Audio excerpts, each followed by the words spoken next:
Pues buenas tardes a todos, a todo el personal operativo que integra equipos de respuesta COVID, al personal directivo encargado de la difusión de la presente sesión, a los expertos técnicos que nos están apoyando en cada una de las sesiones, a nuestro equipo técnico liderado por el ingeniero José Carlos. Reciban un cordial saludo por parte de nuestro titular de la Coordinación de Atención Integrada en Segundo Nivel, el doctor Raúl Peña Vivero, así como del doctor Héctor Patiño Rubio, de la División de Mejora de Procesos de Segundo Nivel, y de un servidor, Miguel Ángel Martínez Flores, jefe de área al interior de la Coordinación de Atención Integral de Segundo Nivel.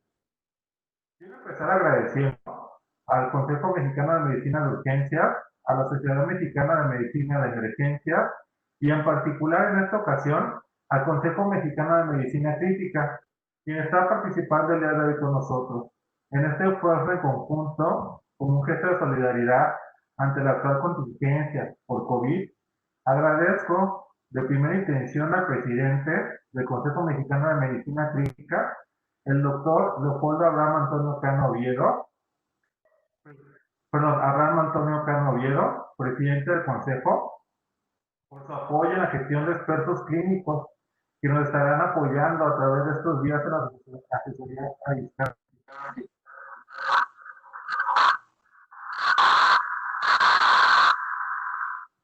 Por otro lado, les recuerdo las dinámicas de las sesiones. Comenzaremos con una presentación por parte de nuestro experto clínico el día de hoy. Posteriormente abriremos la sesión de preguntas y comentarios. Para este fin es necesario que utilicen todos los medios diversos para interactuar con el ponente a través de la plataforma, a través del chat de la plataforma de Google, el Zoom, a través de la opción de levantar la mano para darle la palabra y que puedan hablar a través de sus micrófonos, o a través de WhatsApp directamente vinculado al doctor Víctor Efraín Aguilar Sánchez. Por último, cedo la palabra al doctor Víctor para que nos dé una breve presentación de nuestro experto clínico, de nuestra experta clínica el día de hoy. Gracias. Muchas gracias, doctor Miguel. Como siempre, para nosotros es un gran orgullo y tenemos la enorme gratitud con nuestros expertos clínicos que se toman el tiempo de participar en estas sesiones académicas.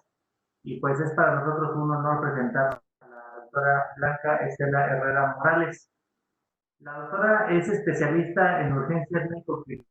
Ella cursó la especialidad en el HGR1 de Orizaba, en el IMSS, en Veracruz. Ella tiene la especialidad de medicina del enfermo en estado crítico. La cursó en la Secretaría de Salud de la Ciudad de México, en el Hospital General La Villa.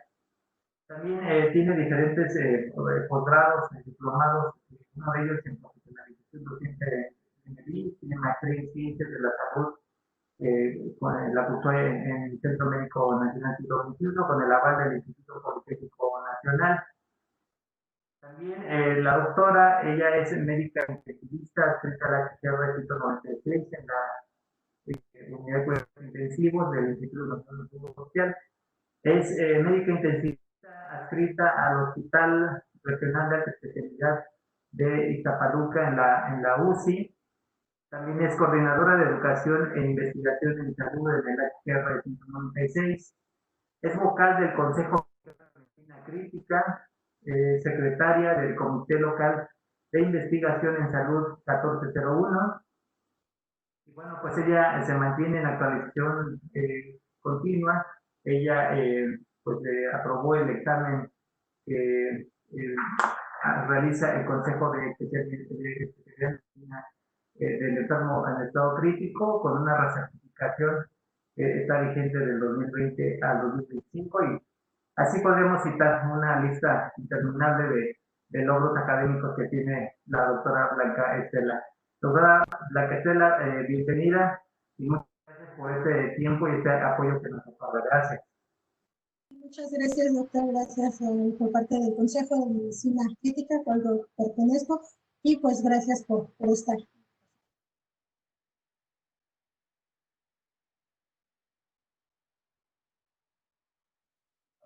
Doctora, si nos podemos acercar un poquito al micrófono para que se pueda escuchar un poco más alto. Muchas gracias. Claro. ¿Ya me escuchan mejor? Excelente.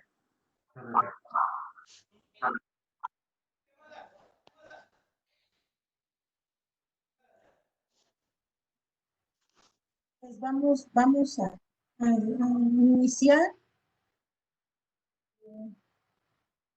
Les voy a hablar de un tema que pues en estos momentos pues a lo mejor es un tema expectante.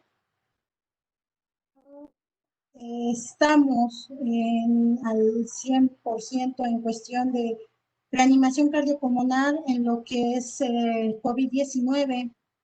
Como sabemos, pues muchos de estos pacientes o la mortalidad en estos pacientes pues ha ido en aumento. Hemos rebasado la mortalidad que ha habido en otros países, por ejemplo en China, en donde pues nuestra mortalidad aquí en México, en las unidades de cuidados intensivos o bien en hospitalización, pues están entre un 80 a un 90% de mortalidad, ¿no? Entonces, pues este va a ser un tema para pues saber qué es lo que podemos hacer ante este tipo de pandemia con pacientes. Tenemos pacientes jóvenes, tenemos pacientes desde menores de 18 años hasta pacientes adultos mayores. Aquí lo que hemos visto con y sin comorbilidades. Entonces, pues este es un tema de mucho debate y pues esperemos que con ello, pues al final me comenten algunas de sus preguntas, experiencias en algún momento dado y pues si no vamos a iniciar. Como sabemos,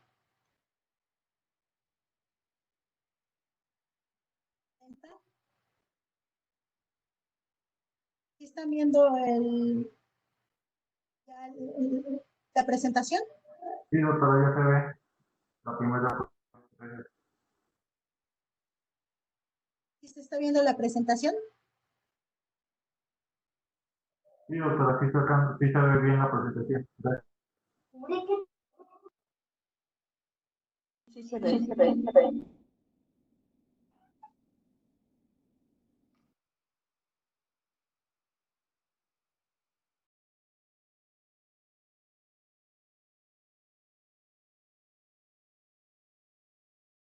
Vamos a iniciar como tenemos pues como introducción que la reanimación cardiopulmonar siempre va a ser un procedimiento de emergencia que puede ser requerido en todos los pacientes y ahorita específicamente pues en los pacientes con COVID-19.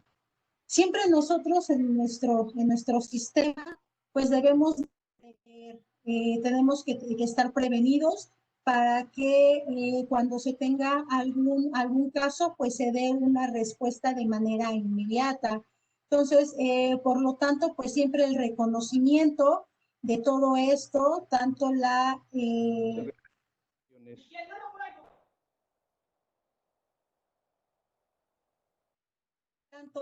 activación de este equipo, así como también nosotros tenemos que estarnos en qué momento se está deteriorando nuestro paciente. Entonces, para realizar este procedimiento, siempre se debe de contar con lo que son líderes de equipo de respuesta inmediata de COVID-19 y algo muy importante, pues nuestro equipo de protección personal, ¿no? Entonces, nosotros como autoridades siempre debemos de estar en la situación administrativa y clínica. Administrativa, ¿por qué? Porque tenemos que verificar todo el suministro de recursos y estar supervisando, y aquí algo muy importante, lo que es la capacitación. Ajá. De todo ello, pues vamos a tener lo que son colección de datos y control de lo que es calidad. Nosotros al tener algún paciente en Doctora, donde... un momento. Lo que pasa es que nos están diciendo que no se ve la presentación. ¿Le parece si la comparto desde nuestro equipo y usted nos va guiando para cambiar las diapositivas? Okay. La presentación. ¿Aquí se ve? No, doctora, cambiar la diapositiva, por favor.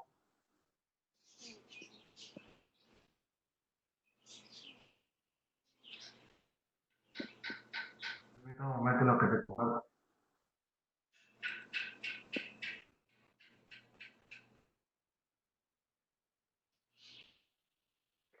Una disculpa, doctora, por la inconveniente técnica. Ahorita voy a compartirla nuevamente. No, está bien, doctora. Ahorita yo pongo la presentación y usted solamente corrige cuando cambiemos de diapositiva. Gracias.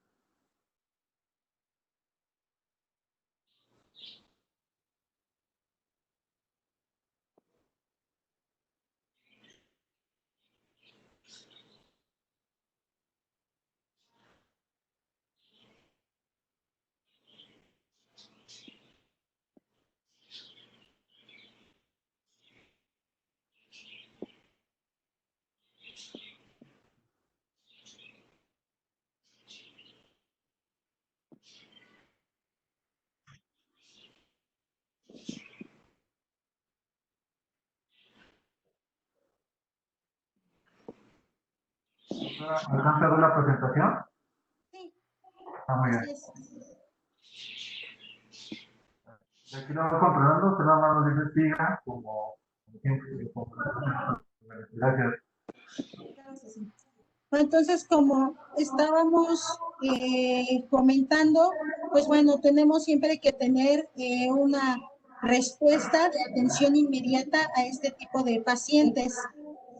No me pegues porque me voy. Como tal, pues bueno, siempre debemos de mantener los que son los recursos especiales, como el equipo de protección personal, que es lo primero que debemos de mantener, y lo que es el equipo de respuesta inmediata COVID-19.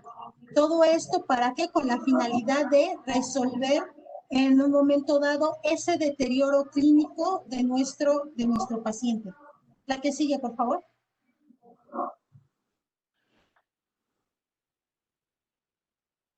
Como tal, para tener nosotros un equipo de reanimación cardiopulmonar en estos pacientes, qué es lo que nos dicen las guías? Es evitar el máximo número de reanimadores, es decir, debemos de trabajar con el mínimo personal con la coordinación de un líder para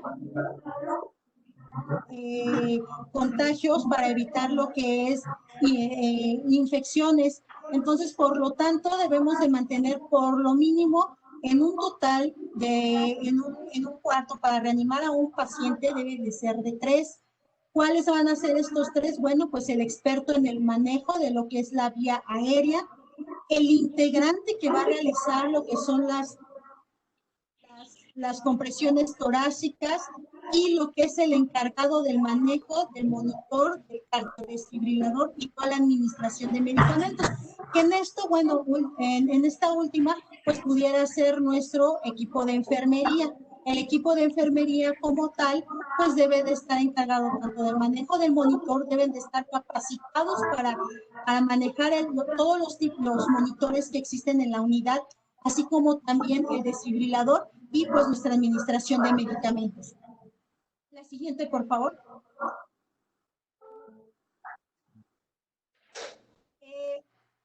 ¿Cuáles vamos a hacer o cuáles son las condiciones para iniciar esta reanimación cardiopulmonar? Bueno, primero, como comentábamos, pues se debe de prever, ¿no? Y por lo tanto debemos de tener a la mano lo que son los equipos de protección personal adecuados. ¿Para qué? Para que esto pues nos apoye, nos ayude con la máxima confianza de poder dar reanimación a estos pacientes. ¿Qué es lo mínimo necesario que nosotros debemos de contar? Bueno, primero, ante todo, es la higiene de manos, el lavado de manos, que este es el punto número 1. Ajá, tenemos que tener nuestras mascarillas, nuestras N95, lo que son los equipos de protección ocular, como es las gafas, lo que son los protectores oculares, nuestros gorros, lo que es nuestro par de guantes, botas y batas. Eso es lo mínimo que nosotros debemos de tener para iniciar una reanimación cardiopulmonar en los pacientes. Y pues la pronta disponibilidad de este equipo pues proveerá menos demora en el inicio tanto de las compresiones y en el inicio del manejo de la vía aérea. La siguiente, por favor.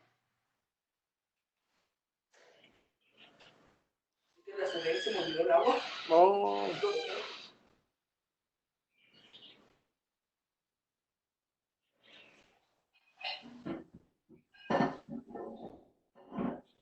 La siguiente.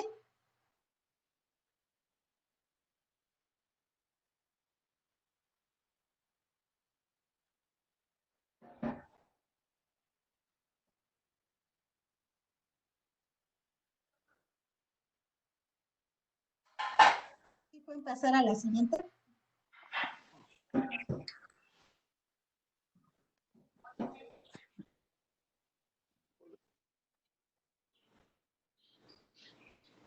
Doctor, un momento, por favor, que estamos teniendo otro problema técnico. Cada una podemos cambiar de la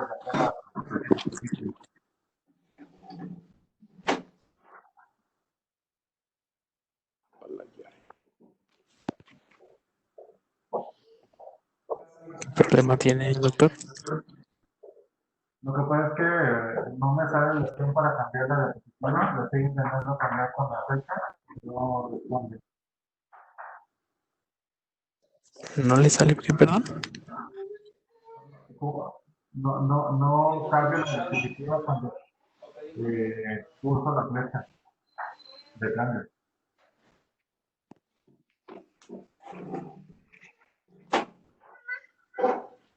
Ahorita.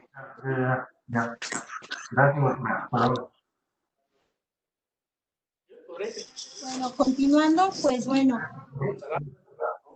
hay causas de paro cardíaco en todos este tipo de pacientes. ¿Por qué fallecen o por qué los pacientes entran a un paro cardíaco?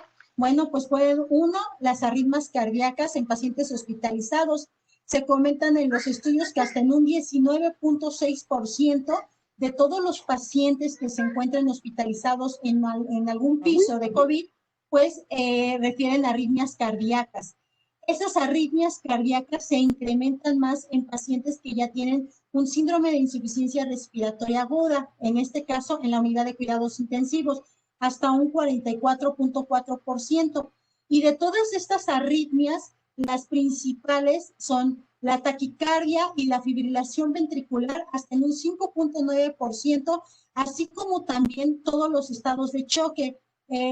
Como sabemos, también estos pacientes pueden tener tanto un choque, un choque hipovolémico, un choque cardiogénico, que bueno, van a condicionar arritmias también que condicionan el paro cardíaco. La siguiente, por favor. Bueno, estas causas cardiovasculares como tal, pues pueden ser diferentes, ajá. En un contexto fisiopatológico, pues bueno, el síndrome coronario agudo como tal, pues bueno, es porque va a haber una lesión microvascular, va a haber un defecto de perfusión, una hipermeabilidad vascular y por lo tanto puede condicionar algún vasoespasmo.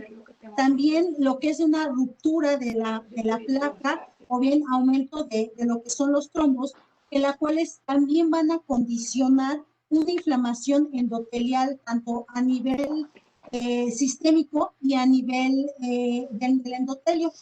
Aquí pues puede haber un aumento del flujo coronario como compensación y por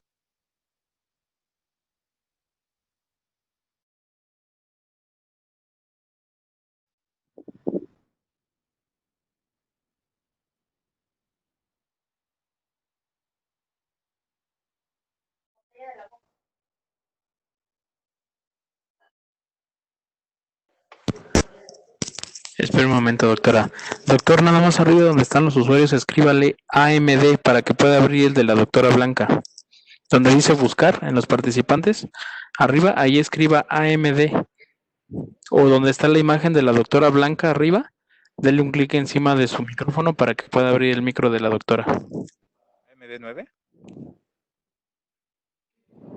Listo, ahí está abierto el de la doctora. Cada que le van saliendo los usuarios en la parte de arriba, doctor, si pone el cursor ahí encima del nombre o del cuadrito, le va a aparecer que puede cerrarle ahí el micro para que de pronto sea un poco más rápido y no tenga que buscarlo en la lista completa.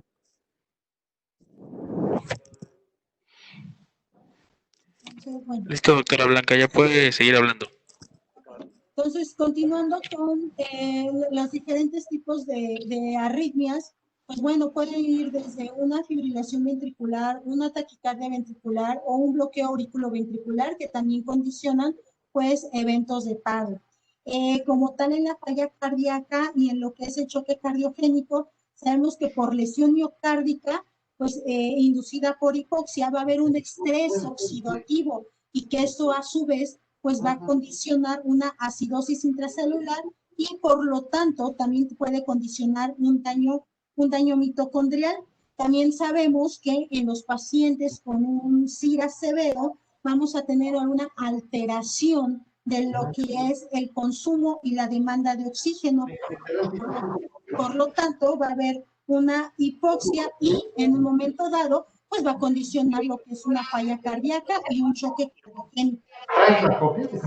Así también lo que son el SIRS, el síndrome de insuficiencia respiratoria,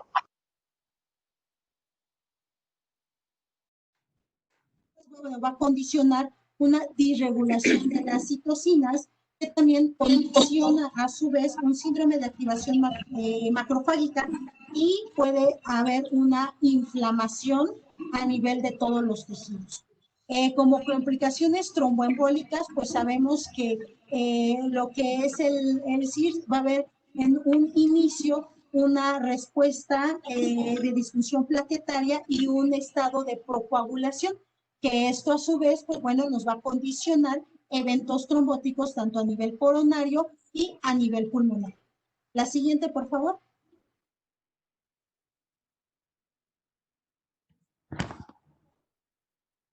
Ok. Aquí tenemos qué es lo que pasa, por qué se producen las arritmias y principalmente las taquiarritmias, porque eso es lo que se ve más en todo este tipo de pacientes. Por un lado, vamos a tener que va a haber una infección de lo que es el SARS-CoV-2. Este virus va a entrar a nivel de los tejidos, como lo habíamos comentado, ya sea a nivel cardíaco o a nivel pulmonar, y esto, bueno, pues va a condicionar una hipoxia, una lesión miocárdica, como habíamos explicado, y por lo tanto arritmias.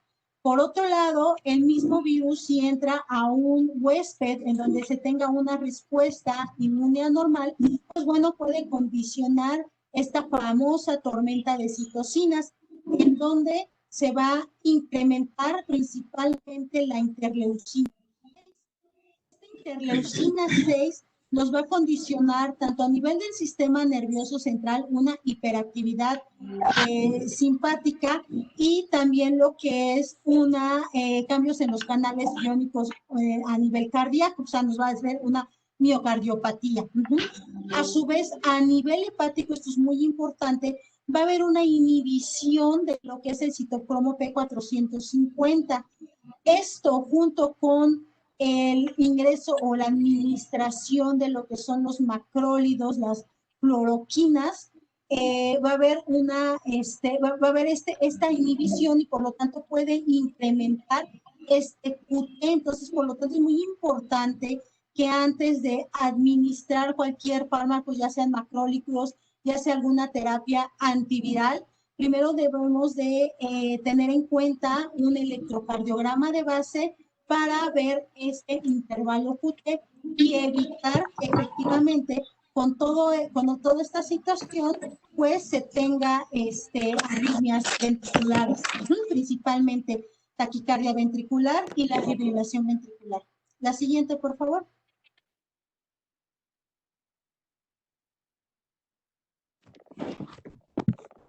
Ok. ¿Por qué por qué exige una atención especial la reanimación cardiopulmonar en estos pacientes? Si se dan cuenta, pues bueno, para empezar en cualquier paciente, la reanimación cardiopulmonar pues va a exigir o va a tener un mayor riesgo de aerosoles, durante las compresiones torácicas y las maniobras de ventilación. Si se dan cuenta en esta diapositiva, si nosotros comprimimos sin que el paciente se encuentre con una mascarilla o se encuentre intubado, pues los aerosoles pues van a ser demasiados. ¿Qué es lo que pasa, por ejemplo, cuando los pacientes se encuentran intubados, pero no tenemos lo que son filtros de alta eficiencia? Pues bueno, también, a pesar de que están intubados estos pacientes, los aerosoles, pues hay un incremento de aerosoles en lo que es todo el espacio. ¿Qué pasa si, por ejemplo, nuestro paciente tiene la mascarilla y nosotros empezamos a comprimir? Sí se disminuyen los aerosoles, pero todavía continúan. Mas, sin embargo, ¿qué pasa si a un paciente primero nosotros lo intubamos antes de realizar las compresiones, se intuba y se le pone lo que es un filtro de alta eficiencia? Prácticamente los aerosoles van a ser nulos. Entonces, por lo tanto, es muy importante tener a la mano aquí el ABC de la reanimación. Sí lo necesitamos. ¿Por qué? Porque necesitamos primero intubar a nuestro paciente. Recordemos que el problema del paro es por una hipoxia severa. Entonces, por lo tanto, pues debemos de iniciar con un manejo de vía aérea avanzada. ¿Quién lo va a hacer el manejo de la vía aérea avanzada? Pues lo va a hacer el experto. En este momento los expertos son lo que son nuestros anestesiólogos.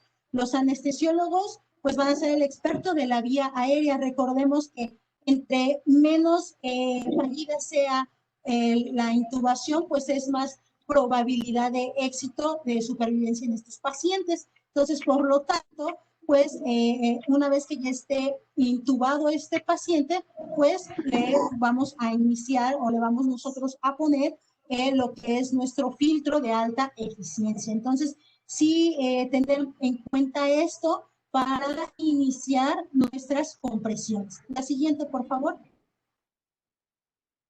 Bueno, como habíamos comentado, la participación en la reanimación cardiopulmonar, pues deben de estar las compresiones torácicas, y sabemos que con las mínimas compresiones torácicas ante un paciente que no está intubado, pues el riesgo de contagiarnos, el riesgo de contaminación es de 3 a 5 veces mayor. Entonces, por lo tanto, podemos tener hasta un 40% de que nos podamos infectar o podamos infectar a lo que es nuestro alrededor si no tenemos estas situaciones. Entonces, siempre hay que tener como inicial el manejo de la vía aérea avanzada.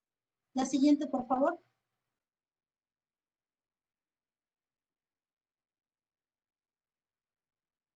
No olvidar de lo que son nuestras cadenas de supervivencia en un intrahospitalario y en un extrahospitalario. La mayoría de estos pacientes, pues vamos a tener este paro a nivel hospitalario, ya sea en una unidad de cuidados intensivos o en un piso de COVID, en donde, bueno, pues tenemos que estar vigilando, tenemos que estar previniendo lo que es reconocerlo, reconocer de manera temprana e iniciar la reanimación de calidad y de RCP inmediata. Pero como les comentaba, aquí como la mayoría de los pacientes es por hipoxia, aquí sí necesitamos mantener una vía aérea permeable. La desfibrilación rápida, por supuesto, debemos de tener tanto nuestro equipo ya de desfibriladores y por último, pues bueno, pues el soporte vital avanzado. Y si está en una unidad de cuidados intensivos, pues mantenerlos. Ahorita vamos a ver el algoritmo. Y si no, si en algún momento dado el paciente sufre de paro, sale de ese paro, pues bueno, pues llevarlo a una unidad de cuidados intensivos. La siguiente, por favor.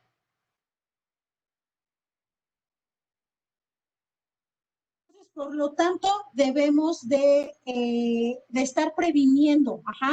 Todo es prevenible. Entonces, pues la vigilancia estricta del paciente, siempre debemos de mantenernos en prevención. Hay muchas escalas en donde podemos nosotros ver que nuestro paciente si se está deteriorando o no se esté deteriorando y siempre tener listo y contar con lo que es nuestro equipo de protección personal completo. Con todo esto, pues va a mejorar la eficacia de lo que son las maniobras de reanimación. La siguiente, por favor.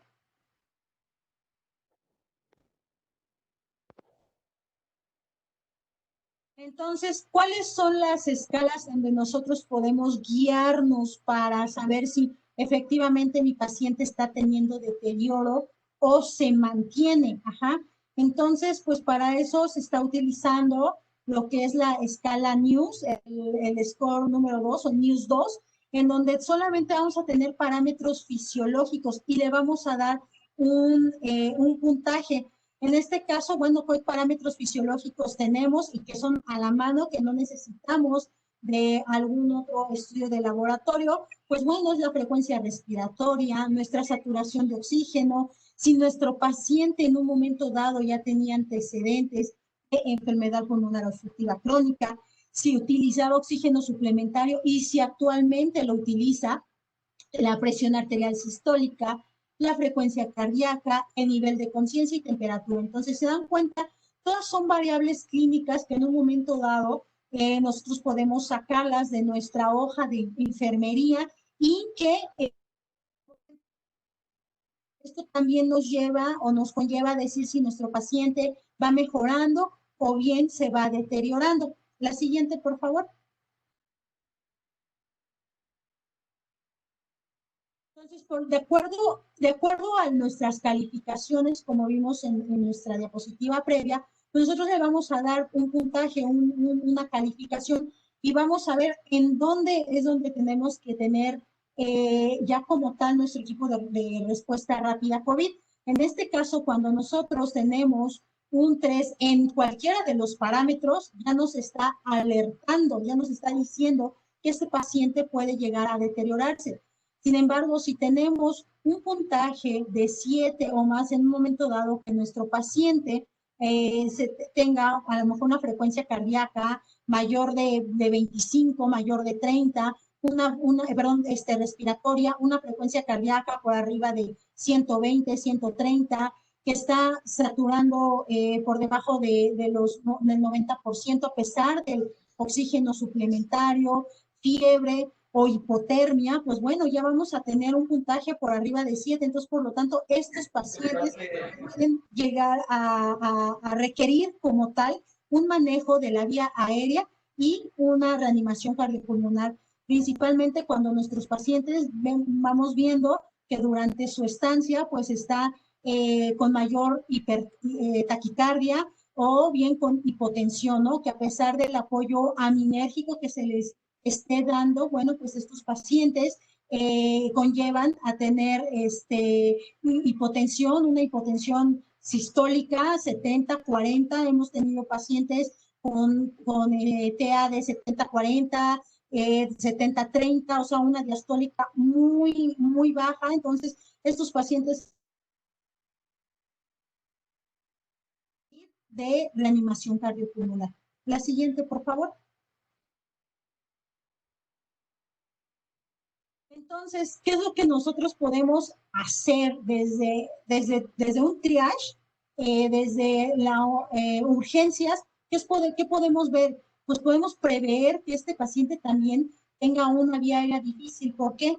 Porque como les comentábamos, a lo mejor en nuestros equipos de respuesta inmediata de COVID sí tenemos como líderes, tenemos a nuestro lado pues el equipo de anestesia, sin embargo, a lo mejor no en todos los hospitales se tenga. Entonces, por lo tanto, sí debemos de tener alguien como tal experto en una vía aérea difícil. Para ello, ¿cómo nosotros nos vamos a dar cuenta? Pues bueno, hay varios scores que en algún momento dado nos pueden prevenir o nos pueden decir que el paciente tiene una vía aérea difícil.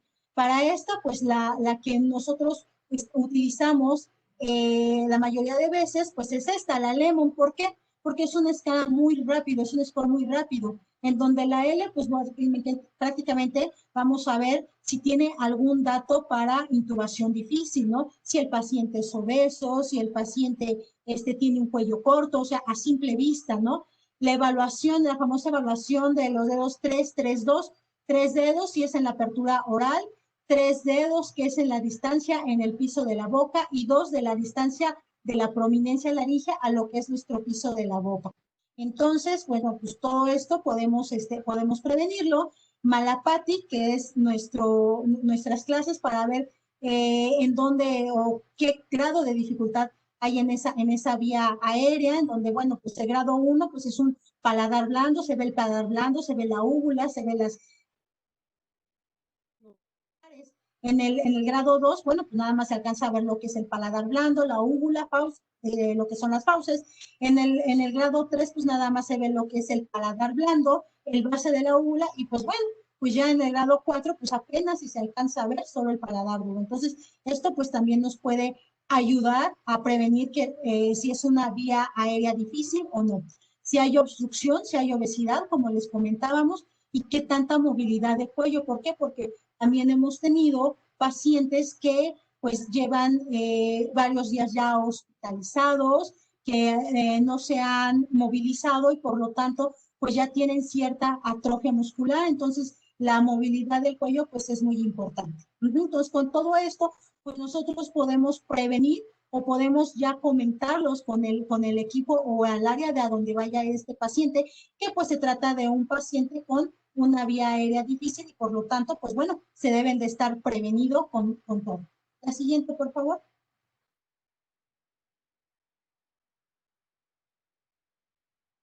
Entonces, como tal, para pues la realización en estos pacientes, pues es utilizar las precauciones universales, lo que habíamos estado comentando, para protección, evitar la transmisión del SARS-CoV-2 y principalmente, bueno, pues siempre tratar a los pacientes, ya sea positivos o bien con sospecha. Actualmente, pues estamos, como ustedes saben, estamos llegando al pico máximo, aún todavía no llegamos al pico máximo, entonces todo paciente puede ser sospechoso, todo paciente que ingresa a un área de urgencias por alguna otra situación también puede ser sospechoso.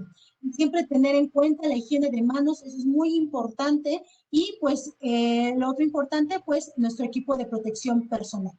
La siguiente, por favor.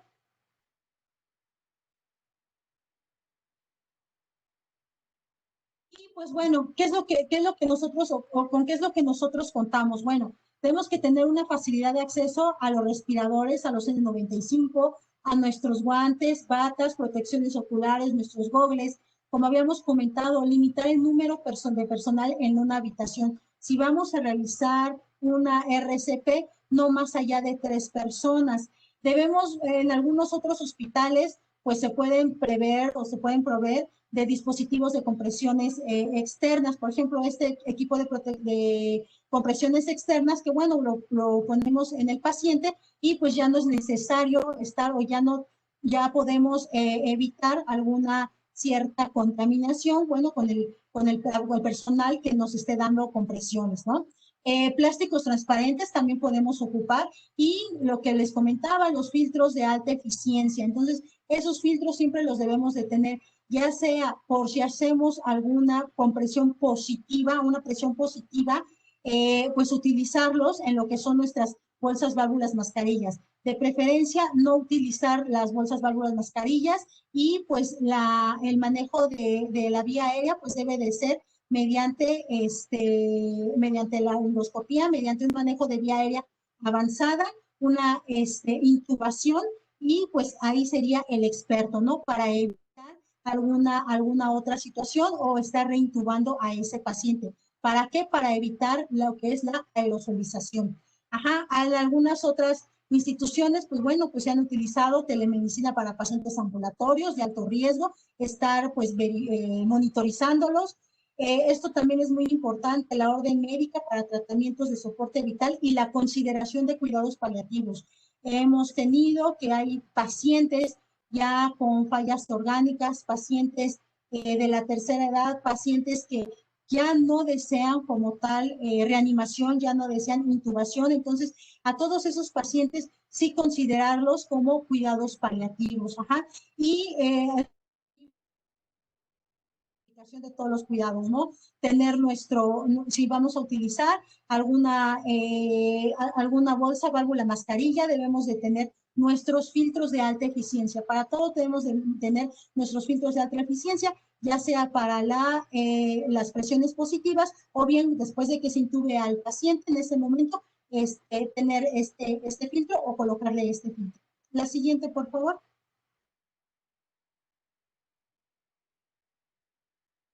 Entonces, los puntos claves para iniciar la RCP, ya sea en pacientes con sospecha o confirmados, pues como decíamos, no siempre involucrar al experto de vía aérea. En algunos hospitales, pues podemos utilizar el videolaringoscopio, no en todos, por lo tanto, pues bueno, como les comentaba, nuestro experto, pues es el que debe de estar a nuestro lado. Pausar las compresiones torácicas para la intubación, como comentábamos, estos pacientes deben de iniciar primero un manejo de vía aérea. ¿Por qué? Porque estos pacientes sufren las arritmias secundarias a una hipoxia severa. Entonces, nosotros debemos primero intubar y posteriormente nuestras compresiones torácicas. Eso es muy importante, no escuchar ni sentir la respiración, colocando lo que es nuestro oído, nuestra oreja o la mejilla cerca de la boca de la víctima. Jamás hacer esto. Para los adultos, siempre considerar la oxigenación pasiva con una mascarilla sin respiración. O sea, ¿qué significa? Que cuando nosotros vamos a intubar, muchas veces estos pacientes ya traen la mascarilla. Entonces, con esa mascarilla podemos colocar lo que son nuestra caja de acrílico, podemos mantener nuestra saturación por arriba de 90, pasar lo que son los anestésicos, lo que son los analgésicos. Nunca olvidar la analgesia, por favor, con estos pacientes. Entre en un paro completamente respiratorio, pues bueno, en ese momento, pues llevar a cabo nuestra intubación. Ajá. Minimizar las desconexiones de lo que son los circuitos cerrados. Una vez que nosotros ya intubemos a nuestro paciente, debemos de colocar nuestro circuito cerrado y evitar las desconexiones. Entonces, pues debemos de estar coordinados con nuestro personal de enfermería. Considerar la conveniencia de la reanimación, lo que es la voluntad anticipada. Entonces, siempre respetar lo que también conlleve pues a la familia y en este caso al paciente. Y pues adoptar políticas para ya la determinación, teniendo en cuenta todos los factores de riesgo del paciente para la supervivencia. La siguiente, por favor.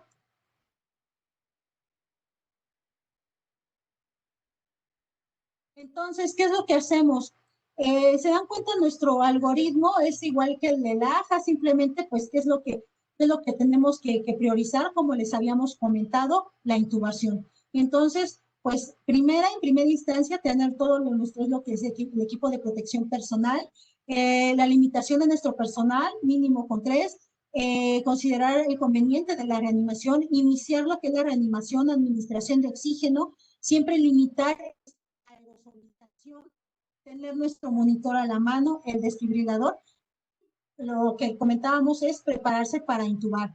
Si nuestro ritmo es desfibrilable, bueno, pues vamos a desfibrilarlo, ya sea si el paciente tiene fibrilación ventricular, taquicardia ventricular, lo vamos a desfibrilar, o bien si nuestro paciente está en asistolia o en actividad eléctrica sin pulso, pues bueno, como habíamos comentado, las compresiones. Pero siempre, esto es muy importante, priorizar la intubación. Ajá, una vez que que ya se tenga nuestro paciente que está intubado, entonces ahora sí podemos reanudar lo que es nuestra RCP, siempre pausar las compresiones torácicas para la intubación.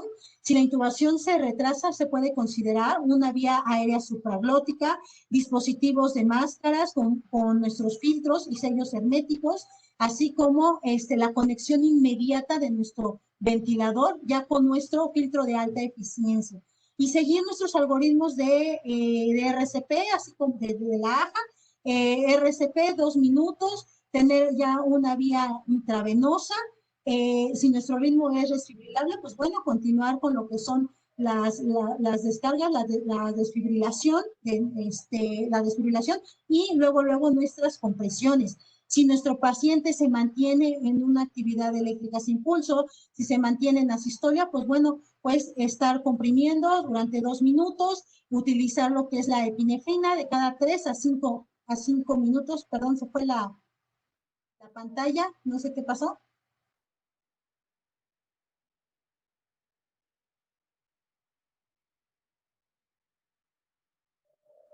Hola, doctora. No sé tampoco qué pasó, por ahorita comparto otra vez la pantalla. Sí, no,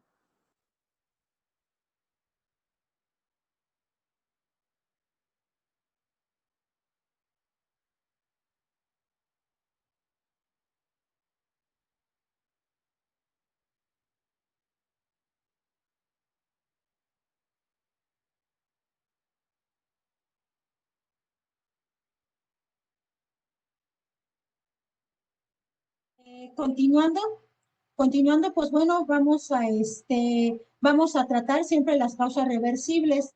En este caso, bueno, pues una de las causas reversibles sí pudieran ser la administración de medicamentos, por ejemplo, la hidroxicloroquina, la citromicina, cuando no nos percatamos que, por ejemplo, estos pacientes tienen prolongado. Eso sí pudiera ser una causa reversible. La hipoxia, pues bueno, la podemos nosotros manejar mediante lo que son los parámetros ventilatorios con nuestra ventilación mecánica para mejorar esa hipoxia. En este caso, si nuestro ritmo es desfibrilable, pues bueno, pues vamos a pasar a nuestro algoritmo de ritmo desfibrilable y pues tenemos que iniciar con lo que es el desfibrilador. En un momento dado, ya si son 2, 3 ciclos, en el tercer ciclo, pues ya iniciar lo que son antiarrítmicos, por ejemplo, amiodarona. Se está utilizando más la amiodarona para esas arritmias. Entonces, por lo tanto, pues bueno, si nuestro paciente tiene signos de retorno a la circulación espontánea, pues bueno, vamos a pasar a nuestro otro algoritmo. Checar las causas reversibles, aparte de todos los trabajos, también verificar la hipovolemia. Estos pacientes a veces con fiebre, el mantener cánulas de alto flujo, la fiebre continua, pues hacen a que tengamos una hipovolemia severa. Entonces, estos pacientes también pueden caer en un paro cardiorrespiratorio secundario a una hipovolemia. La hipoxia, como habíamos comentado, pues la hipoxia pues es intubación de nuestro paciente, nuestra ventilación mecánica, verificar la acidosis. Estos pacientes retienen mucho CO2, hacen hipoventilación alveolar y por lo tanto, pues bueno, tienden a incrementar ese CO2 y pues estos pacientes también podemos llevarlos a un paro cardiorrespiratorio. Entonces, manejar lo que es esta acidosis respiratoria. Poco se ha visto con hipohipercalemia, realmente los trastornos hidroelectrolíticos ya van después de algunas complicaciones con estos pacientes. También si estos pacientes están muchos de estos pacientes tienen presiones pico muy altas, utilizan mucho PIB y por lo tanto no nos damos cuenta que estos pacientes pueden llegar a ser un neumotórax. Atención, entonces siempre estar auscultando a estos pacientes, ver que no hay alguna situación y a lo mejor más que la radiografía, pues bueno, tener a nuestra mano lo que es un ultrasonido pulmonar. Nuestro ultrasonido pulmonar pues es nuestro estetoscopio, nuestro segundo estetoscopio para nosotros y podemos verificar un neumotórax que a lo mejor con una placa de radiografía pues a lo mejor todavía no se alcanza a ver o porque en algunos momentos el equipo no está disponible en ese momento. Entonces sí debemos de verificar que estos pacientes no hagan un neumotórax y que esto tenga a llevarlo a atención. El agotamiento cardíaco es muy poco, pero sí pudiera ser, y trombosis pulmonar. Como habíamos comentado en un principio, pues estos pacientes tienen un estado procoagulante que, bueno, condicionan una disfunción plaquetaria y pueden condicionar lo que es una trombosis pulmonar, una tromboembolia pulmonar. Entonces, siempre verificar todo lo que son nuestras causas y tratarlas. El siguiente, por favor.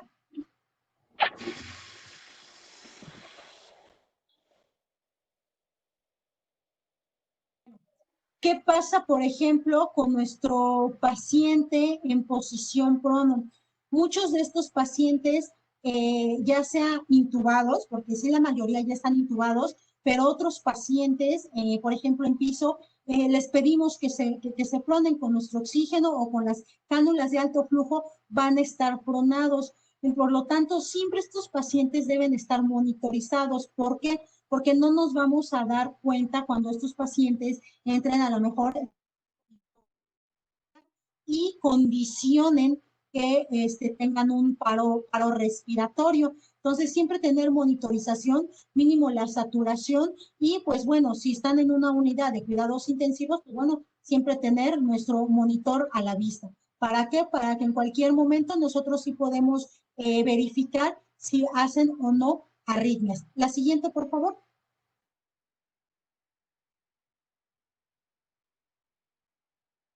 Entonces, cuando nosotros tenemos un paciente en prono, paciente que está monitorizado, se confirme de una parada cardíaca, vamos a iniciar nuestra reanimación cardiopulmonar.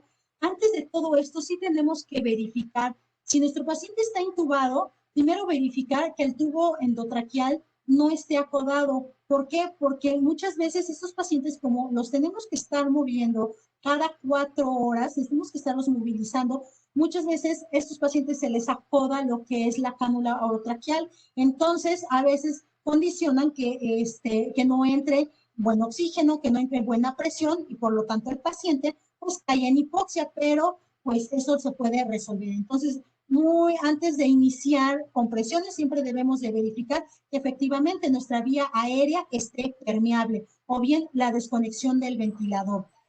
Si es de eso, si ya verificamos y si efectivamente nuestro paciente está en una parada cardíaca, pues siempre debemos de solicitar ayuda, porque uno solo no va a poder. Entonces, iniciar ya nuestro paciente está, si está intubado, pues iniciar nuestras compresiones.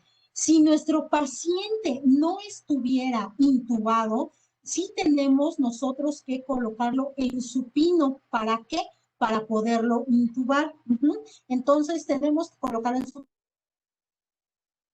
Entonces, darle compresiones y estas, ¿cómo se las vamos nosotros a dar? Bueno, pues se dice que tenemos que tener nuestras dos manos a nivel de lo que es la columna torácica media entre las escápulas y tenemos que comprimir. Ajá, siempre tenemos que tener nuestra FiO2 al 100%.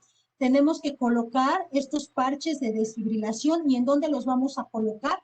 Pues en lo que es la línea media axilar izquierda y en lo que es la escápula derecha en la posición biaxilar. Ambas para realizar la desfibrilación y seguir nuestro mismo algoritmo de la AFA. Continuar con compresiones y en un momento dado está en actividad eléctrica sin pulso o en asistolia, o bien realizar desfibrilación si nuestro ritmo es desfibrilable. Siempre tenemos que ver que nuestra RCP sea efectivo.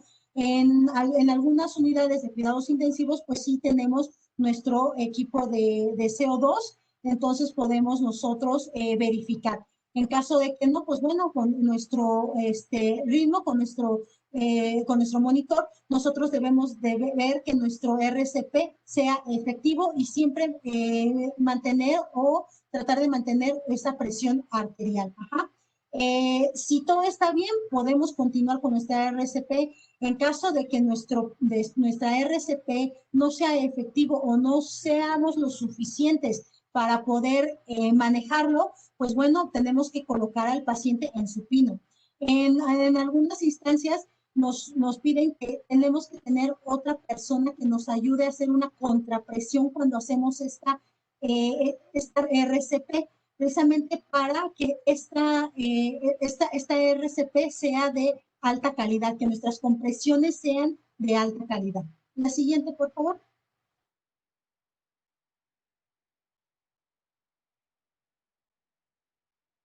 Si nuestro paciente tiene un retorno a la circulación espontánea, pues bueno, como habíamos comentado,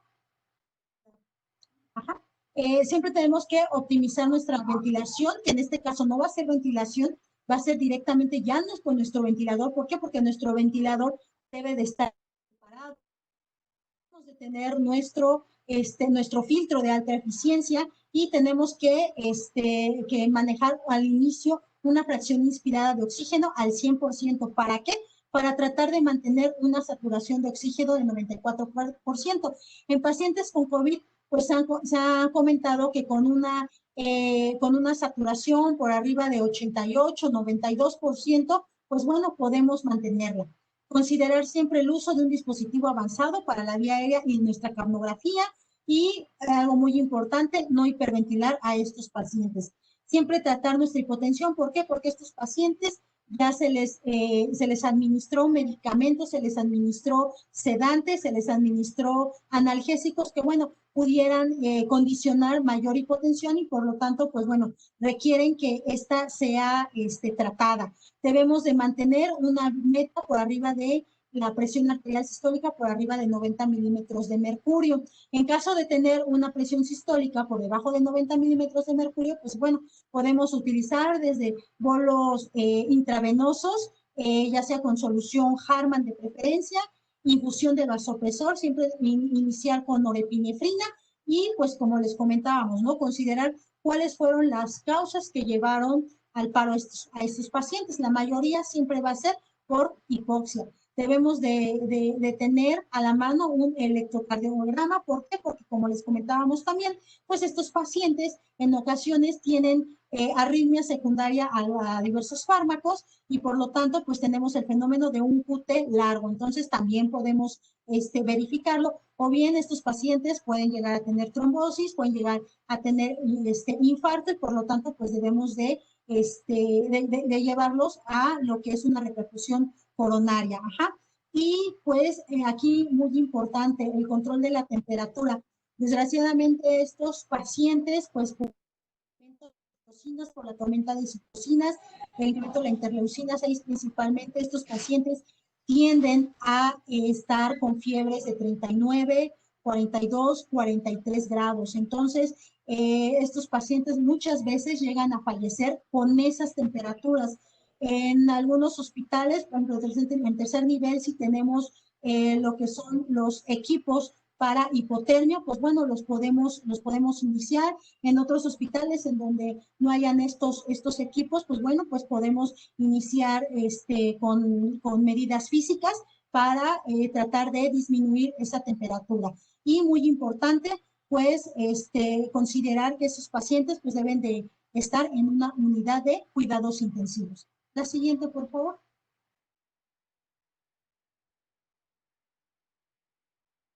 ¿Cuáles son nuestras metas? Como habíamos comentado, ¿no? Nuestras metas de post-RCP, pues siempre nuestro ABCD, ¿no? Y así lo ponemos como A, ¿por qué? Porque lo principal es nuestra vía aérea. Tener una vía aérea definitiva, mantener a ese paciente con saturaciones, como les comentaba, 94, 98%. ¿Por qué reconsiderar en un SIRA severo? Porque es muy difícil tener estas saturaciones iniciales. Entonces, nosotros con un 88, 92% podemos mantenerlo, máximo 94% de saturación.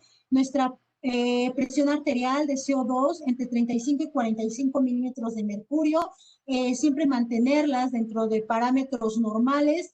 En algunas ocasiones, esos pacientes pues tienden a tener hipercapnia.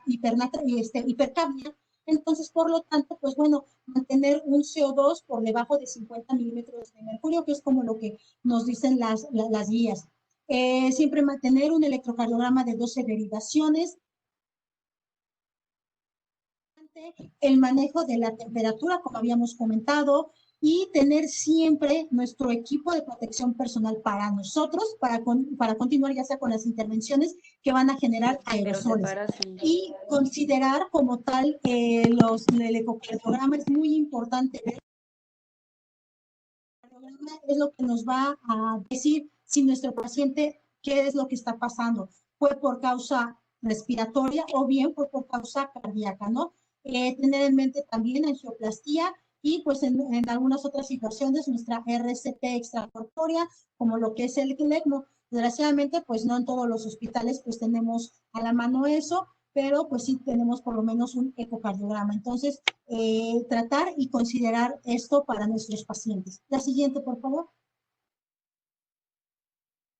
Y bueno, ¿cómo podemos darnos cuenta que nuestro paciente va a sobrevivir? Porque muchas veces nos preguntamos, bueno, ok, reanimamos a nuestro paciente, pero ¿de qué va a depender que ese paciente sobreviva a los 30 días? En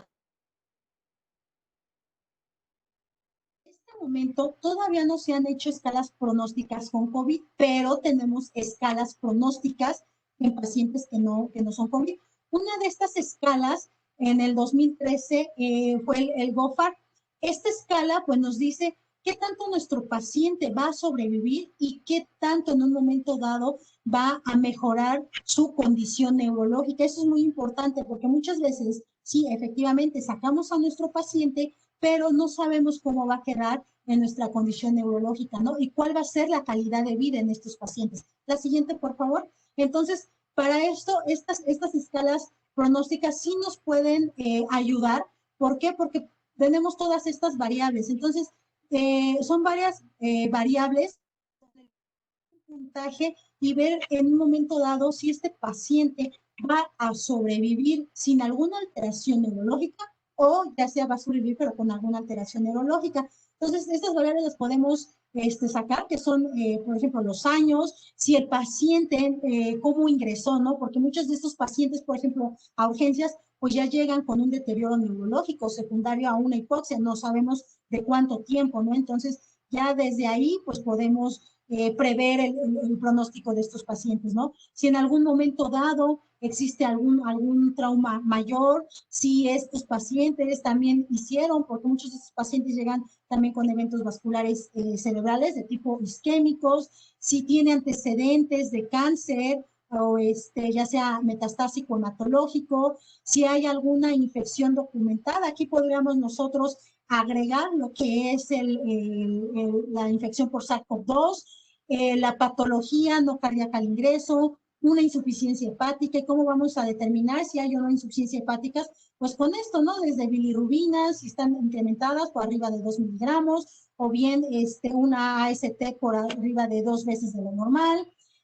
Si entran a un centro, ya sea de un tercer nivel, si estos pacientes ingresan o estos pacientes después de una RCP tengan hipotensión durante las 4 horas previas o 4 horas posteriores, si utilizan o no utilizan inotrópicos o vasopresores, insuficiencia renal o diálisis. Hemos visto pacientes con diabetes, pacientes ya con diálisis, ya sea peritoneal o hemodiálisis, pues bueno, pues esto es un factor de mal pronóstico y pues algo muy importante, ¿no? Una insuficiencia respiratoria, ya sea dentro de las 4 horas del ingreso, una PA2, FO2 por debajo de 30 o una presión arterial de CO2 de menor a 60, saturaciones menor a 90.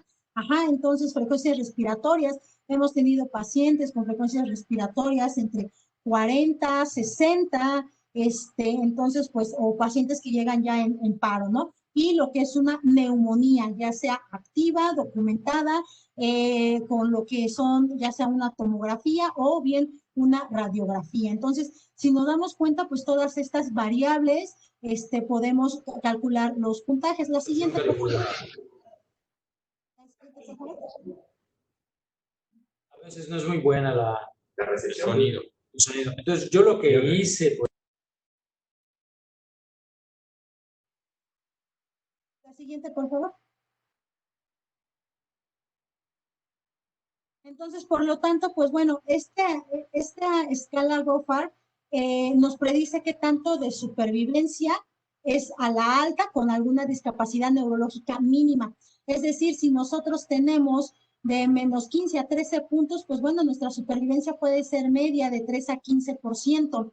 Si esta escala nosotros tenemos de 14 o bien hasta 24, realmente nuestra supervivencia es baja o muy baja, de menos de 1 hasta 3%. Entonces, aquí tenemos un ejemplo, por ejemplo, de un paciente con falla multiorgánica, una supervivencia funcional después de una RCP puede ser cercana a 0, o sea, menos a 1%, independientemente de la edad. Si un paciente también tiene, por ejemplo, que no tenga alguna falla multiorgánica, pues bueno, este número se puede incrementar de 1 hasta el 3%, o este mismo paciente, pero sin comorbilidades o insuficiencia multiorgánica, un paciente menor a 75 años, pues la supervivencia, bueno, ya puede ir de 3 hasta 15%. Entonces, se dan cuenta, pues sí, la supervivencia en estos pacientes, pues RCP, pues sigue siendo baja.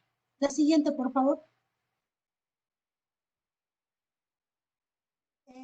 Por último, ¿qué es lo que nosotros vamos a dar como resultados? Ya se han hecho varios estudios, se ha visto cómo quedan esos pacientes después de una RCP. Se hizo un estudio multicéntrico en donde se eligieron a toda esa población que requirió reanimación cardiopulmonar. 113 pacientes estaban en una sala general, o sea, en piso, y 23 pacientes en la unidad de cuidados intensivos.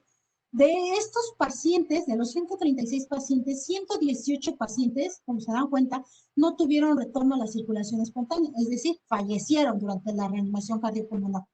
Con retorno a la circulación espontánea solo fueron 18 pacientes y de los cuales se dieron cuenta que 14 de los 18, 14 pacientes fallecieron a los 30 días o en los primeros 30 días y solamente sobrevivieron después de los 30 días 4 pacientes, de los cuales solamente un paciente tuvo recuperación del estado neurológico. Entonces, si se dan cuenta, pues es muy baja es muy baja la supervivencia en estos tipos de pacientes, ¿no? Después de una RCP en un paciente con COVID, pues realmente es muy baja la supervivencia y aparte de que es muy baja el estado neurológico, no todos esos pacientes lo recuperan al 100%. ¿Cuáles fueron los ritmos que se presentaron en estos pacientes?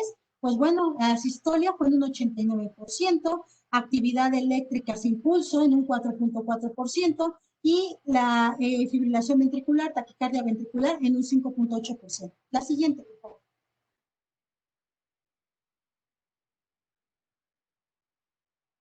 Y bueno, ¿por qué tenemos que ver o nosotros, qué es lo que tenemos que estarnos cuidando? Aquí, ¿cuál es el problema? ¿Cuál es el mayor temor de iniciar una reanimación cardiopulmonar con estos pacientes? La infección.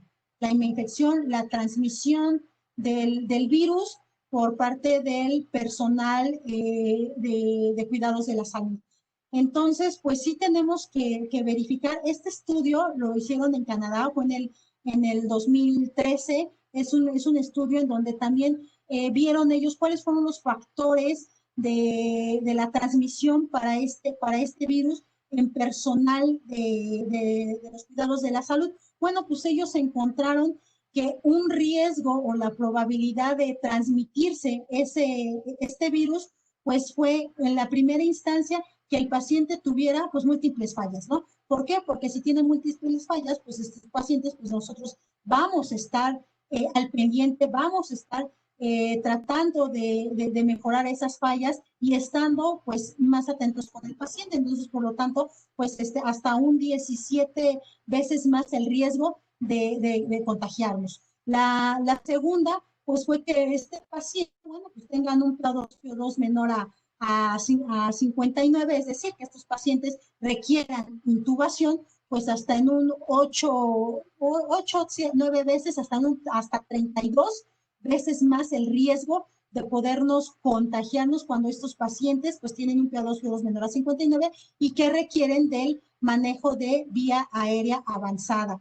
Y en tercer lugar, pues bueno, que estemos con lo que son fluidos de ese paciente, podemos nosotros tener un riesgo que va desde 2.19 hasta 24 veces el riesgo. La siguiente, por favor.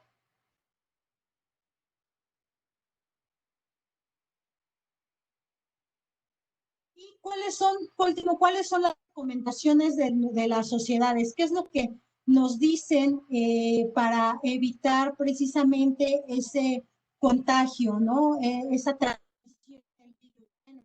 Pues tanto las sociedades, ya sean las europeas o bien las americanas, que es lo que nos dicen, pues no realizar esto, ¿no? De boca a boca. O sea, esto, bueno, a lo mejor se hace en un extrahospitalario, pero a veces en un intrahospitalario se pueden llegar a hacer, y sí hay que evitar no ventilar lo que son mascarillas, balón, ya que se tiene más un riesgo de, como les habíamos comentado, de salpicaduras. Entonces hay que evitar lo que es la presión positiva. Si el paciente está con una mascarilla, posterior a que nosotros le administremos sedación o relajante muscular, pues en ese momento se inicia el manejo de vía aérea avanzada. Priorizar estrategias de ventilación y oxigenación que limiten el riesgo de aerosoles, como cuales ya habíamos comentado, ¿no? Lo que es los filtros de alta eficiencia, siempre debemos de mantenerlos a la mano y evitar las desconexiones de los circuitos cerrados. Colocar una mascarilla sobre la vía aérea del paciente para evitar lo que son los aerosoles. Reducir el número de intervenientes, lo que decíamos, no más de 3. Ajá, para evitar más exposición de los sanitarios a este virus. Seguir las recomendaciones, ya sea para limpiar todo lo que es nuestro equipo utilizado, que está altamente contaminante, y pues algo muy importante, pues garantizar una RCP de calidad, ¿no? Una ventilación excesiva, considerar la oxigenación pasiva, ya sea con mascarilla, con válvula antirretorno, protegida con una mascarilla quirúrgica, o bien pues una alternativa a una mascarilla balón para periodos cortos. Entonces, sí hay que evitar, tratar de hacer esto para que evitemos mayor transmisión en el personal de la salud. La siguiente, por favor.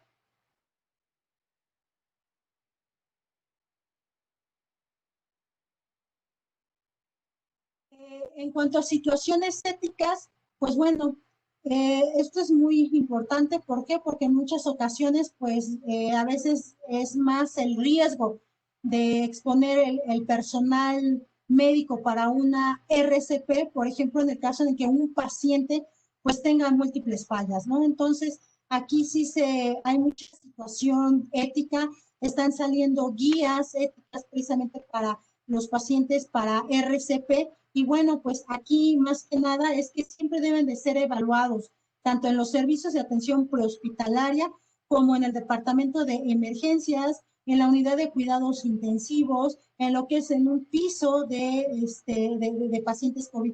Siempre debemos de tomar las adecuadas decisiones con escalas pronósticas, con escalas clínicas que nos llegue a decir si ese paciente realmente va a sobrevivir a esa RCP.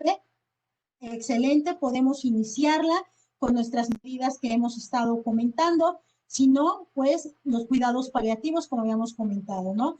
Las decisiones y pautas también para la no reanimación siempre se deben documentarse, y tenemos que estar comunicándonos entre los equipos. Muchas veces esos pacientes, después de que suben de urgencias a piso, es muy difícil que ingresen a una unidad de cuidados intensivos cuando un paciente tenga comorbilidades, que un paciente sepamos que el pronóstico sea malo. Esos pacientes muchas veces suben a piso. Sin embargo, sí se deben de estar comunicando. Aquí es muy importante nuestra comunicación en todo el personal para evitar alguna decisión mala. Los cuidados paliativos terminales siempre deben de seguir la política, ya sea local e institucional, por ejemplo, como es la voluntad anticipada, lo que se hace en la Ciudad de México, en donde, bueno, pues si el paciente no desea una reanimación, no desea la intubación, pues bueno, todo tiene que ser por escrito, y pues vamos a mantenerla, ¿no? Siempre estar comunicándonos entre los equipos de respuesta a COVID. Siguiente, por favor.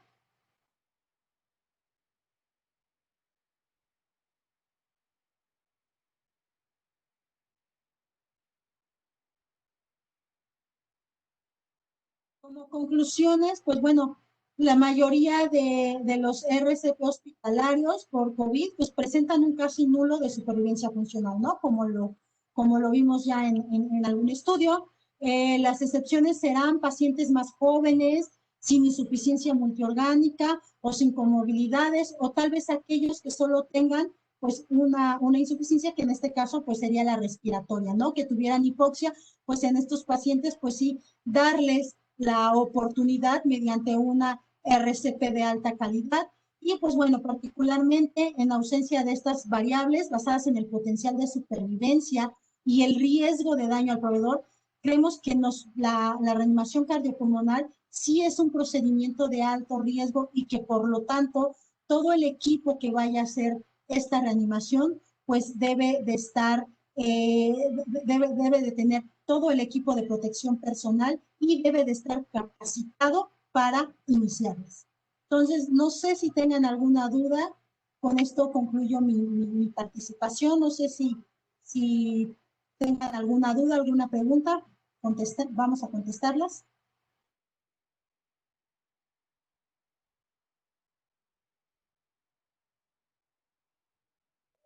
Muchas gracias, doctora, por su participación. Bueno, pues empezamos con la segunda parte de la sesión. Recuerden bien la dinámica. La dinámica es hacer preguntas a través del chat de Weber, esa es una.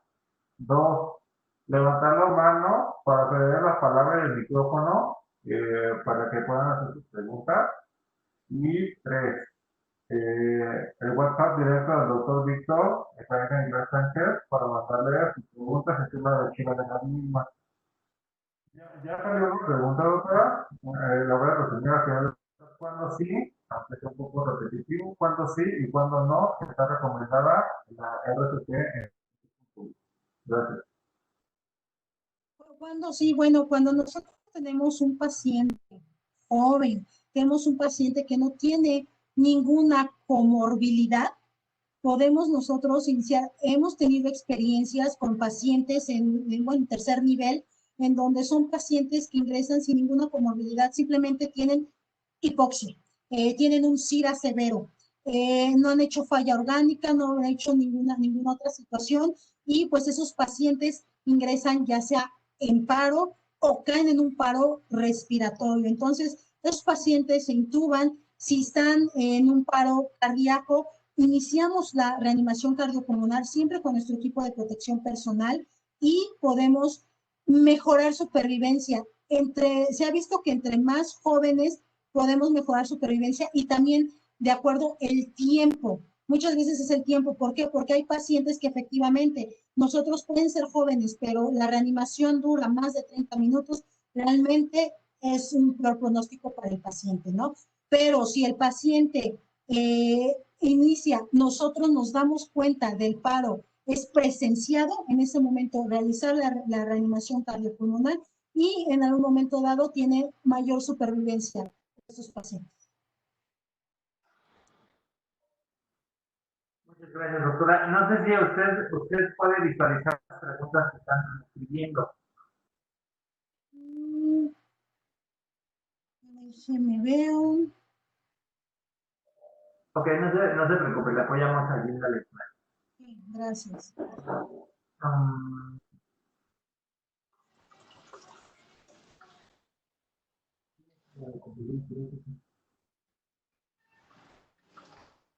Preguntan las compresiones torácicas ¿qué tanto aumentan el riesgo de contagio en el personal de salud?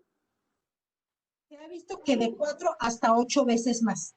Y eso va a depender, como les comentaba, si utilizamos o no utilizamos nuestro filtro de alta eficiencia. Si nuestro paciente está intubado y nuestro paciente tiene el filtro de alta eficiencia, disminuye mucho. Disminuye mucho, ¿por qué? Porque ya no hay esa aerosolización. Pero si nuestro paciente tiene o no está intubado y tiene nada más lo que es la mascarilla quirúrgica, de 4 hasta 8 veces más el riesgo. Muchas gracias.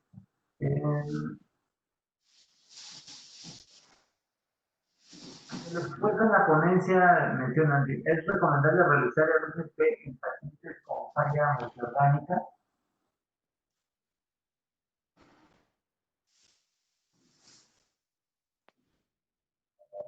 Sí, es Los pacientes con falla multiorgánica, sabemos que el pronóstico de por sí es malo, independientemente con COVID o sin COVID.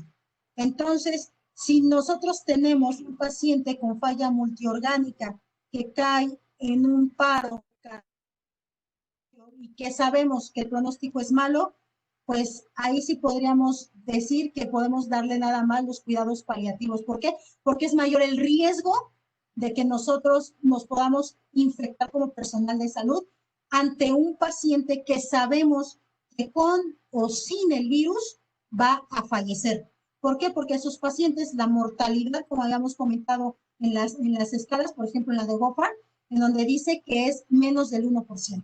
Entonces, ¿para qué para qué poner en riesgo a un personal de salud cuando sabemos que nuestro paciente, independientemente sale o no sale, va a fallecer?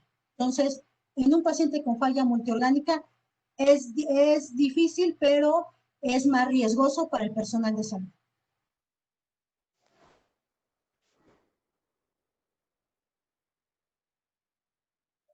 Otra pregunta, ¿cuáles son los tipos de alta eficiencia que mencionó después de intubar a los pacientes? Ok, esos filtros los tenemos en inhaloterapia. Después de que nosotros intubamos al paciente, los ventiladores siempre llevan un filtro que va conectado primero a la rama inspiratoria, bueno, rama expiratoria. Entonces, uno de esos filtros podemos nosotros utilizarlos. En los filtros de alta eficiencia, filtros que tienen como una válvula. Esos filtros sí se tienen en el IMSS. Una vez intubado ese paciente, luego se los colocamos en lo que es la cánula. Ajá. La cánula, si tenemos nuestro circuito cerrado, conectamos circuito cerrado, posterior nuestro filtro de alta eficiencia y el ventilador. Así directamente ya no vamos a hacer aerosolización.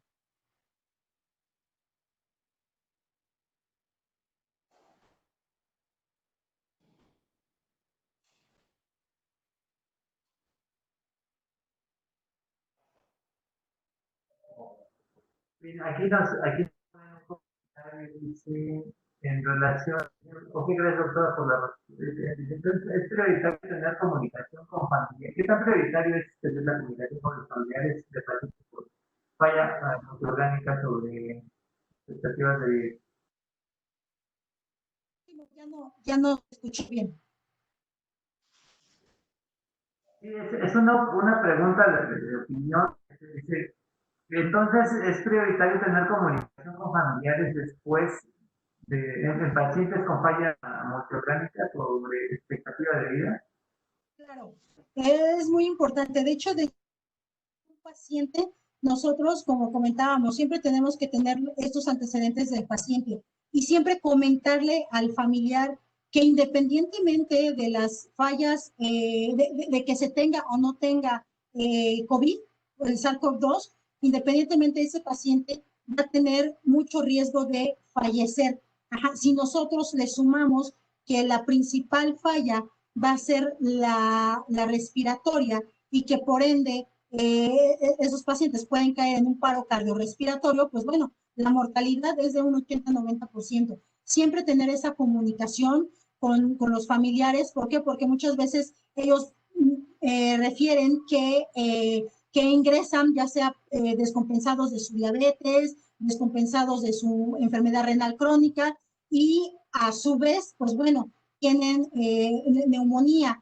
Entonces, pues si tienen ya todas estas comorbilidades, siempre tener en cuenta y siempre comentarles desde un inicio que esos pacientes tienen alto riesgo de fallecer en cualquier momento.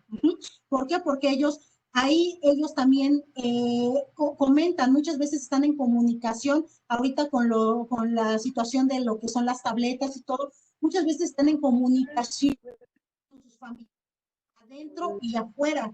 Entonces, en ocasiones nos ha tocado ver que los familiares o el mismo paciente pide, solicita no intubar, no reanimar. La familiar en ocasiones tiene que estar al 100% comunicada con él precisamente para evitar alguna situación. Entonces, siempre hay que estar, nosotros vamos a ser el intermediario entre el paciente, qué es lo que requiere el paciente y qué es lo que se les tiene que comentar a nuestros familiares. Entonces, la comunicación debe de ser 100% efectiva. Gracias, doctora. Doctora, otra pregunta. Estuvo mencionando la renovación en posición crono. Sin embargo, no nos quedó tan claro. ¿Qué recomendarla? Empezar la reanimación en esta posición crono, o lo ideal sería siempre ponerlo al paciente de primera intención en posición supina y ya en una reanimación como comúnmente la conocemos. Se escucha entrecortado. Mire, por ejemplo, la casa los maestros están en contacto con sus locales ahorita.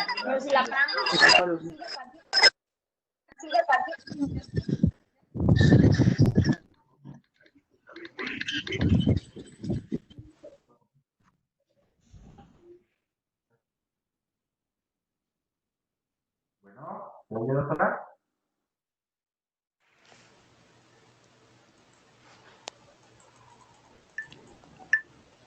Bueno.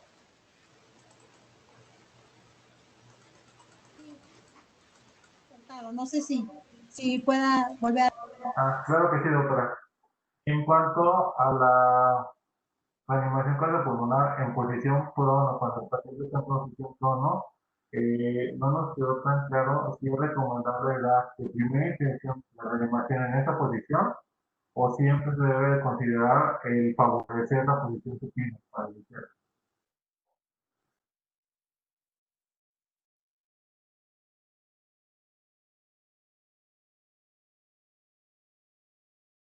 Cómo está el paciente. Si nuestro paciente está, si no está ventilado, si nada más tiene ya sea cánulas o tiene una mascarilla, en ese momento sí debemos de regresarlo a la posición supino. Pero si está ventilado, si ya tiene la ventilación mecánica y nosotros tenemos un paro presenciado, nosotros debemos de dar la reanimación así como es el paciente. A menos de que esa RCP no sea de calidad, entonces ahora sí tenemos que voltear a nuestro paciente y ponerlo en posición supina. Muchas gracias. Doctora, pues a nombre de la Coordinación de Atención Integral en segundo nivel del Instituto Mexicano del Seguro Social, de nuestro titular de la coordinación, el doctor Eugenio Rivero, le agradecemos de todo corazón que nos haya apoyado en esta asesoría de distancia. En los últimos días se le va a llegar su proceso de participación. Muchas gracias a todos los participantes del otro lado, al personal operativo, y también muchas gracias al ingeniero que se encuentra en el apoyo técnico, el ingeniero José Carlos. También, doctora, por favor, mándale nuestros cordiales saludos a nuestro presidente del Consejo Mexicano de Medicina, el doctor Antonio Cano Oviedo. Muchísimas gracias por su participación, doctor. Gracias a ustedes. Doctora Blanca Estela, muchas gracias también por todo su apoyo.